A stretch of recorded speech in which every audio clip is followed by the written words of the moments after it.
Assalamu alaikum wa rahmatullah.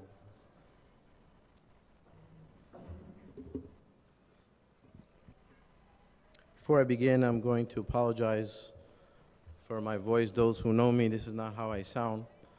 Been suffering from a medical condition of the throat, and I tell people the doctor has already seen me. Bismillah ar-Rahman ar-Rahim, alhamdulillah, wassalatu wassalamu ala Rasulillah, wa ala alihi wa sahbihi wa man wala amma ba'd. Rabbi shrah li sadri wa yassir li amri wa hlul uqdatan min lisani yafqahu qawli. You know, I believe when we're given topics or we select passages of the Quran to teach for those of us involved in da'wah, we don't choose our topics and we don't choose those passages of the Quran, rather they choose us. Really, the topics, the verses of the Quran, those of us engaged in teaching hadith from the Prophet alayhi salatu wassalam, they choose us. I spent the last few weeks talking in different communities about what I believe can be the game changer for Muslims, not only in this country but around the world. And that is the very important advice from the Messenger of Allah alayhi salatu wassalam, as narrated by Abu Huraira and related by Imam Muslim in his Sahih, where the Prophet said, Al-mu'minul qawi khayrun wa ahabbu ila Allahi min al-mu'minid da'if wa fi kullin khayr. The Prophet said a strong believer is better and more beloved to Allah than a weaker believer, while there is good in both. When you look around the Muslim world today and look at Muslims any place in the world, the last thing you think of is strength. When you look at the Muslim nations and how they're being treated by their governments and how Muslims are being massacred by the thousands in some of these regions, may Allah preserve them and save them, the last thing you think of is strength. When you look at a Muslim people that represent or that happen to be the most disenfranchised people on the face of this earth, people who have no rights compared to every other nation in the world, and I'm talking about none other than our brothers and sisters from Palestine. When you look at what's happening with them, and no one has the courage to stand up and speak on their behalf, rather people who are dedicated to destroying their lives and taking their rights away, they come to this country, they're given standing ovations and so on and so forth. The last thing you think of is strength. When you look at how we deal with our own nation here, deals with many Muslims around the world, where we can go in and target anyone for assassination, drop a bomb on any house that we want, going into any house and shoot someone in the head, and we call it justice. The last thing we think of is strength. And when you look at our situation in this country, how politician after politician is making a career out of themselves, for themselves, at our expense, the last thing you think of is strength. But it's precisely in these times that we need this lesson from the Prophet ﷺ, who encouraged strength, who encouraged us to be strong believers in all of his dimensions. How does that relate to the topic? When I was given this topic about a week and a half ago, as the organizers usually do, they give us about a week notice, sometimes 2 weeks if you're lucky. They gave me a topic. Had they asked me about the topic, I would have chosen this topic. That's why I said the topic chooses us. Because no one represents strength in our ummah more than this individual, Amir al-Mu'mineen Abu Hafs, Umar ibn al Khattab, ibn Nufayl al-Qurashi al-Adawi, radiyallahu anhu wa ardah. No one represents strength in our ummah more than Umar ibn al Khattab, may Allah be pleased with him. His life was an embodiment of strength and courage. In fact, the Prophet ﷺ, when he looked at him, he recognized his strength even when he was an enemy to Islam. And he made a supplication. How many of us know that? Before Umar became Muslim, the Prophet made dua for him. He said, Allahumma أعز الإسلام بعمر ibn al Khattab. O Allah, give strength to Islam through Umar ibn al Khattab. And then he came into Islam with his strength. The Prophet recognized that strength, and he brought that strength into Islam. And when Umar became Muslim, his shahada was a game changer for the Muslims. When he became Muslim, things began to change. Muslims came out of hiding. For the first time, they made salah in the haram. And we read the stories of how he came into Islam. It's remarkable. When he became Muslim, he asked around. Muslims were hiding. He asked the Prophet, aren't we on the truth? Why are we hiding? We don't deserve to hide. And the Prophet agreed with him, and they decided that the history changed. They came out from hiding. So he went out and he asked the people, if I want to get some news out, who do I talk to? Who's the person with the biggest mouth if I want to spread some news? And they gave him a particular name, Jamil ibn Muammar al-Juhani. And he found this man and he said, guess what? I'm Muslim. And immediately the news began to spread. Not only that, he went to the Haram, to the Kaaba, and he announced at the top of his lungs, Umar ibn al Khattab is Muslim, and he led a group of people with him. And as soon as people heard, and he said, I am Muslim now, do what you want. They pounced upon him, and it was a rumble. It was WrestleMania. And they started fighting for hours until they came out strong, and they earned the right to worship with this show of strength. They earned the right to make salah in the Haram. Not only that, he went around and he asked who were the biggest enemies of Islam, and he went to their houses. So he knocked on the house of Abu Sufyan, and Islam entered a whole new phase of existence. So much so, Ibn Mas'ud radiyallahu anhu, he said, "Ma zilna a'izzatan mundu aslama Umar." We kept getting stronger and stronger from the time Umar radiyallahu anhu embraced Islam. So that was Umar radiyallahu anhu, may Allah be pleased with him. But despite his strength, what kind of strength was it? Was it a strength that made him arrogant? Was it just a physical strength? No. But at the same time, he was strong, and people feared him, yet he lived a life that didn't look like a life of a person who's strong and mighty. One of the poets said it best. He said, Ya man ra'a Umaran taksuhu biriddatihi والزيت أدم له والقوخ مأواه يهتز كسرى على كرسيه فرقا من بأسه وملوك الروم تخشاه. He said, oh, who has seen Umar radiallahu an wrapped in a simple cloth? His food was oil, and a cottage, a hut was his house. But at the same time, the emperor of Persia, he used to shake in his chair from fear of his retribution. And even the kings of Rome, the emperors of Rome, used to fear him. That was Umar ibn al Khattab radiallahu an. Now, how much can you talk about a person like that? You can spend hours, you can spend days speaking about his legacy. But I wanted to share 3 points from his life with lessons for our time. I wanted to look at his commitment to justice. And I wanted to look at his economics. And I wanted to look at his commitment to shura, or respecting the will of the people. So one of the things, Umar radiallahu anh, he was a strong person, but one of the things that guided him was a profound sense of justice. Now most people don't realize, how did he come to Islam? We all know the well-known story of when he visited his sister. But how many of us know an interaction he had with some women of Quraysh?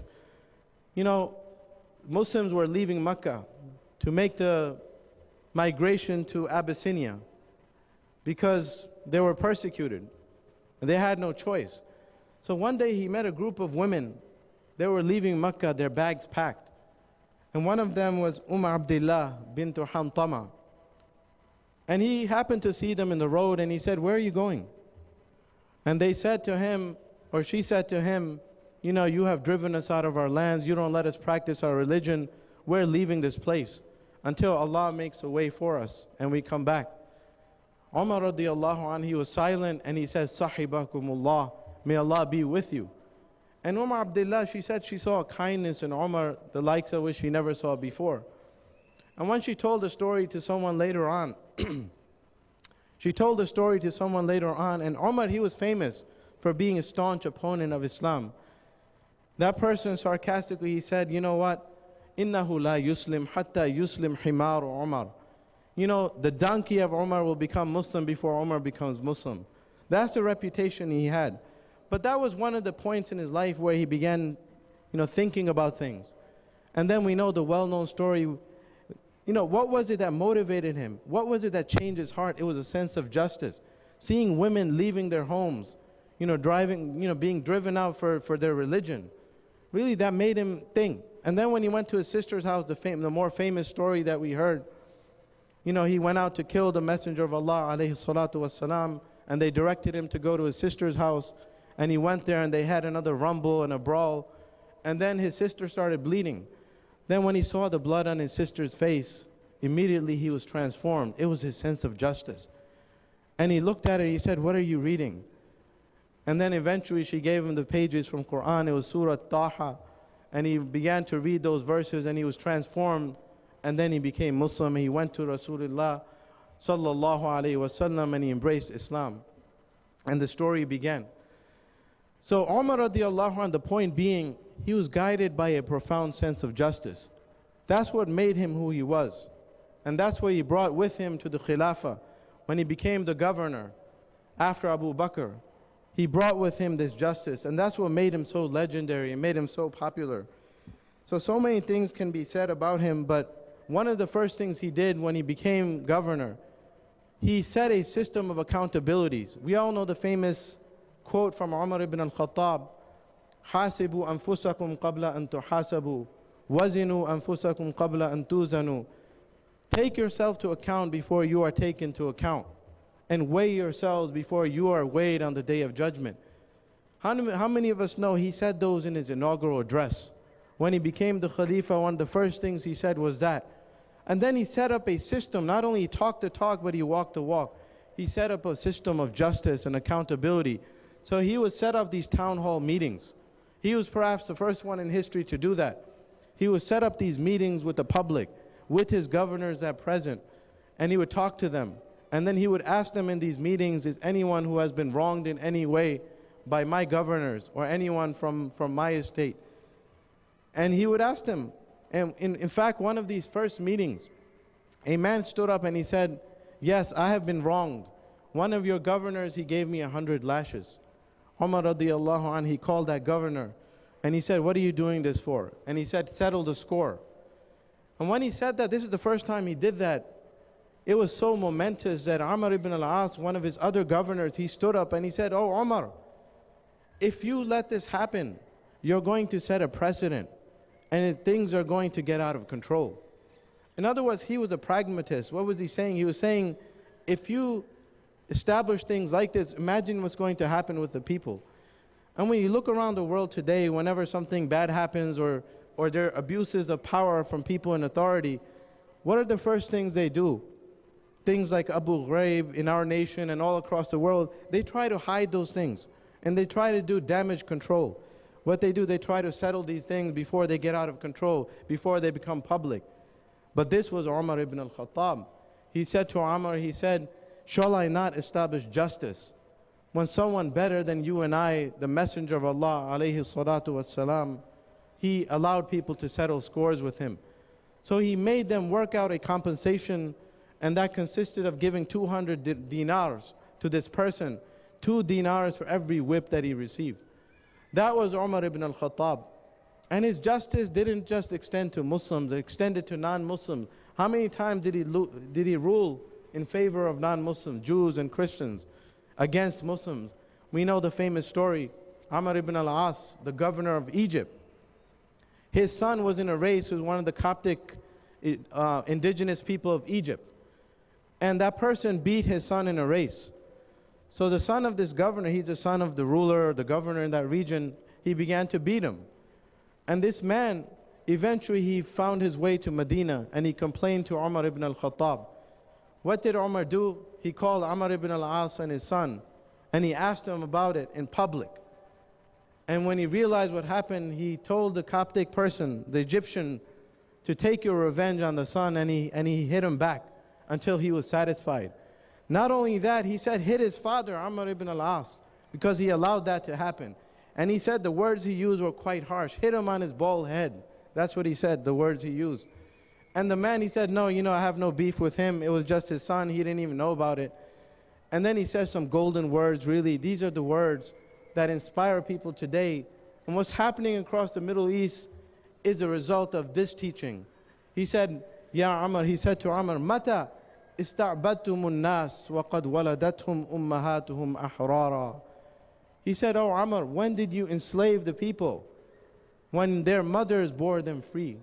Since when did you enslave people when they were born free from their mothers? That was Umar ibn al Khattab. Now these were revolutionary teachings. Not everyone got these teachings. There's an interesting story of a man, Jabala ibn al Haytham, who was one of the leaders of the Ghassanid tribe in the north of Arabia. This was a Christian tribe that was always fighting the Muslims, involved in intrigue, because it bordered with Byzantines, so it was always involved. They were always involved with the Byzantines against the Muslims. So the leader of this tribe, he embraced Islam. And he came to Medina, and there was a celebration. Omar was quite happy. This is a region that's known for trouble and turmoil. And this man, he embraced Islam, so he came to Medina, and they gave him a celebrity welcome. And he was making the Hajj or Umrah, he was making tawaf around the house. And one of the Bedouins accidentally stepped on his cloak, and it fell from his shoulders. So this leader, what he did, he punched this Bedouin in the face and he broke his nose. And eventually Umar radiallahu anh, he found out. And he called this leader Jabala, and he called the Bedouin. And he demanded to know what happened. And what was the response of this leader? He said, oh Umar, had it not been for the sanctity of this house, I would have chopped off his head. I would have done much worse. So Umar radiallahu anh, he said, no, we're going to get revenge. We have to establish the qisas. Either you settle it with him, or we're going to establish the qisas. This leader, Jabala, he was astounded. He couldn't understand what was happening. And finally he said, wait a minute. I'm a king. He's a common person. What are you talking about? How can that be? And Umar radiallahu anh, he said, Innal Islam qad sawwa baynakuma. Verily Islam made you equal. There's no king, there's no commoner, everyone's equal. And he said, reconcile with him. So Jabala, at the end, he said, look, give me some time, let me think about it. And Omar gave him time. What did he do? He ran away, and he went to Constantinople, and he embraced Christianity again. He just couldn't take it. So the point is, this was the justice of Umar radiallahu anh. A lot of people weren't ready. And Umar, he let this person go outside of Islam, but he wouldn't violate the tenets of justice. That was the justice of Umar ibn al Khattab radiallahu ta'ala an. And it's precisely that reason where the lands that Umar radiallahu an won for Islam, they remained Islam till the end. You don't have any examples of conquest done in the time of Umar because of his justice that went back. Although there are many examples in other times where Muslims conquer lands and other people conquer them back. But the lands, what are the lands that Umar radiallahu anh, he presided over? Syria, you had Egypt, you had Iraq, and you had Persia or Iran. These nations are staunchly Muslim nations today, more than 90% Muslim population. And they're heartlands and cultural centers of the Muslim world to this day. Why is that? Because of Umar radiallahu anh, because of the justice that he established. Now moving on to his economics. Time is running out, but the economics of Umar. We live in a world where people are suffering economically. In this nation and all across the world. We live in a world where people are being crippled by governments, over taxation, burdening. And we find governments and rulers across the world getting rich at the people's expense. So in the realm of economics, what Umar radiallahu anh, he established, really could change the situation of mankind. It's something that the world badly needs. One of the first things he did when he became Khalifa, and one of the things that he established was the Islamic State in the time of Umar radiallahu anh, it gave the people much more than it took from them. The Islamic State gave the people much more than it took from them. So it wasn't just about taxing the people and getting rich and establishing institutions, but rather they gave out money to the people. So Umar radiallahu anhu, when he became Khalifa, one of the first things he did, and he said to them, he reminded them that I'm not here to take your money. I'm not here to get rich off you. I'm here to establish justice. And if I take anything from you, I will only use it for proper means. And if I don't use it, I'll give it back. So he established these parameters. And he told them the government is for the people. And it wasn't about getting rich off the people. And one of the things he established was giving money to everyone called a stipend. So when government was rich and they were well off, he would distribute that money to the people. That was one of the functions of government in the time of Umar radiallahu ta'ala an. Now, he would call these town hall meetings. In one of these meetings, he reminded them, "O people, I do not send my agents to you to beat you or to take your money, but rather I send them to you to protect you from any injustice and to divide the wealth among you." And he would ask for accountability. We know the famous instance where he returned jizya to a region. He gave all the people their taxes back. They were non-Muslim. And he said, "Look, we can't take care of you anymore. Our government can't do its job. So here's all your money back that we collected from you." Can you imagine any government in the world doing that today? Can you imagine Muslim or non-Muslim giving people money, actually giving them back? No. Now, ending with the salary of Umar ibn al Khattab radiallahu an. The issue of a salary for a head of state. You know, when you look around the world today and you look at the numbers of how much the heads of state they earn, it's astounding, it's nauseating. Especially the Muslim world, it's in the millions and billions. We know Mubarak is on the headlines today even. You know how many billions he earned while being president. And the same for every nation in the world. These heads of state, they live off the people. And they build these pockets of wealth, and they build these empires. And our nation here in America is no different. You know how much the presidential salary is? It's $400,000. And the sad thing is that's not even considered a lot. Nobody complains about that number. Because everyone knows, and the presidents themselves, they admit, that's chump change, because what we earn on the side is much more than the salary that we get. So every president in our history has earned millions and even perhaps billions of dollars on the side in book signings, book deals, and contracts and consultations. It's a very corrupt system. You know Bill Clinton, how much he earns for one single speech? You know, we're giving speeches here, we don't get a dime. Omar Suleiman can tell you that. We don't get anything. Bill Clinton, for one speech, he earns between $125,000 to $325,000. We're not talking about $100. $125,000 to $325,000 because he was a head of state. So these are the numbers we're dealing with. Umar ibn al Khattab, when he became Khalifa, for a period of time, he didn't earn anything. He didn't earn anything. And then when he realized his business was suffering and he was preoccupied with the Muslim world on a full-time basis, he realized something had to happen. So he called consultation from all of his companions and he asked them, what should we do? So he consulted Uthman and Ali, and after much deliberations, he decided on something. And he announced to the people, what did he decide on? That I would be entitled to one piece of transportation, a riding beast to take me to Hajj and Umrah, one pair of clothes for the winter, one pair of clothes for the summer, food for my children, one meal a day, and just the average stipend, what every other Muslim in the Islamic State gets. This was Umar radiallahu ta'ala an. It was about giving back to the people. And to all the people who defend monarchies in the Muslim world, they should hear Umar ibn al Khattab. He asked Salman al-Farisi, he asked him, "Am malikun ana am khalifa?" He said, am I a king or a khalifa? And Salman, he said to him, he said, إن أنت جبيت من أرض المسلمين درهما أو أقل أو أكثر ثم وضعته في غير حقه فأنت ملك غير خليفة. He said, if you take one single dirham from the people and you put it in a place that it doesn't deserve, then you are a king and not a khalifa. And Umar radiallahu anh, he began to cry hearing that, fearing the accountability. This was the example of Umar radiallahu anh. The last thing I wanted to say, he established a system of shura, consulting people, hearing the voices of the people. And that's something that really resonates in today's times. All this talk of democracy and the voice of the people. Umar radiallahu anhu, he established that. He established a system, amruhum shura bainahum, as the Quran says. And he made it a point of consulting people regularly. And you can read the books of history, how he consulted people. And the amazing thing is, he didn't just consult normal people. He consulted those people who didn't have a voice.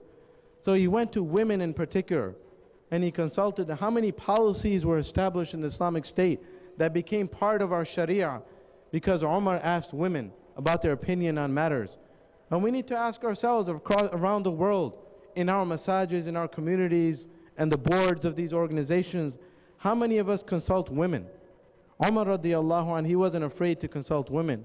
Not only that, he consulted the youth. He wasn't afraid to consult the young people. How many of the boards of masajid have youth on the board? Or they ask the young people their opinion. So much so that Imam al-Zuhri, one of the scholars, he said something beautiful. He said to his young students one time, he had some young students, and he said, لا تحتقروا أنفسكم لحداثة أسنانكم. He said, don't ever think of yourselves little. Don't ever belittle yourselves because of your young ages. فإن عمر ibn al Khattab كان إذا نزل به الأمر المعضل دعا الفتيان فاستشارهم يتبع حدة عقولهم. He said whenever things got difficult for Umar ibn al Khattab, he would gather all the young people around him and he would consult them, relying on the sharpness of their minds. So brothers and sisters, no time can do justice to a great man like Umar ibn al Khattab, who was the embodiment of strength, whose name was synonymous with justice, who shaped the modern Muslim world in the way that we know it in so many ways, who brought accountability to government, who gave voice to the voiceless and power to the powerless. So I'll close with some verses that one of the poets said about Umar ibn al Khattab, talking about the transition from one Khalifa to the next, and that'll lead us into the next talk. لما قضى صديق أحمد نحبه دفع الخلافة للإمام الثاني. He said when Siddiq, this is the first Khalifa, he neared the end of his life, he passed the baton to the second Imam. أعني به الفاروق فرق عنوة بالسيف بين الكفر والإيمان. And he said that second Imam was Al-Faruq, the one who distinguished between truth and falsehood with his sword. هو أظهر الإسلام بعد خفائه ومحى الظلام وباح بالكتمان. He is the one who made Islam open after it had been hidden, and he wiped out the darkness and he made it go away forever. ومضى وخلى الأمر شورى بينهم في الأمر فاجتمعوا على عثمان. And he lived his life consulting people, hearing their voices, and then he passed the baton to Uthman ibn Affan radiyallahu anhuma. Wa jazakumullahu khairan wa assalamu alaikum wa rahmatullah.